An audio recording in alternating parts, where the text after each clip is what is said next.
ওং নমঃ ভগবতে বাসুদেবায়।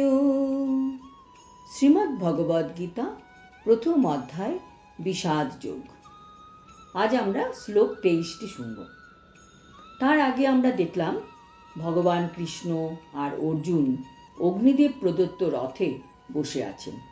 সেই রথে হনুমানের ধ্বজা আছে, মাধব আছেন এবং মাধবের সাথে সৌভাগ্যলক্ষ্মী ও বিরাজমান। কাজেই পাণ্ডবদের জয়ের সব রকম সংকেতই আমরা দেখতে পাচ্ছি। আরও দেখলাম কৃষ্ণের ভক্তবৎসল ব্যবহার। অর্জুন কৃষ্ণকে আদেশ করছেন, সেনায়োর উভয়োর মধ্যে রথং স্থাপয় মেহচ্যুত। হে অচ্যুত, তুমি উভয় পক্ষের সেনাদের মাঝে আমার রথ স্থাপন করো। আর ভগবান কৃষ্ণ সেই ভক্তের আদেশ দিব্য আনন্দের সঙ্গে পালন করছেন। এখন শ্লোক 23। যৎসো মানন্নবিক্ষেয়হং জয়েতে অত্র সমাগতা ধাত্ররাষ্ট্রস্য দুর্বুদ্ধে যুদ্ধে প্রিয় চিকীর্ষব। অনুবাদ: ধৃতরাষ্ট্রের দুর্বুদ্ধি সম্পন্ন পুত্রকে সন্তুষ্ট করার মানসে যারা এখানে যুদ্ধ করতে এসেছে তাদের আমি দেখতে চাই।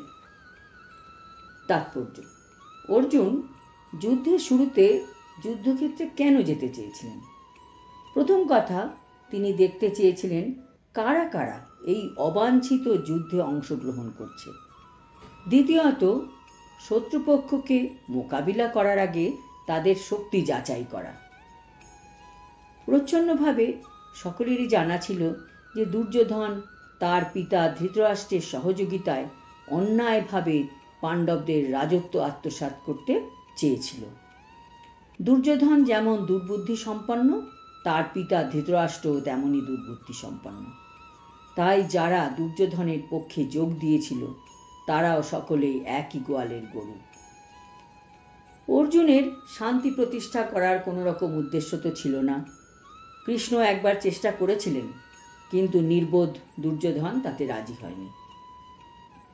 আর জয়লাভের ব্যাপারে অর্জুনের কোনো চিন্তাই ছিল না, কারণ তিনি মন প্রাণ দিয়ে জানতেন যে কৃষ্ণ তার সাথে আছেন। ভগবান যেখানে বিরাজমান, জয় সেখানে সুনিশ্চিত। হরি ওম তৎসৎ।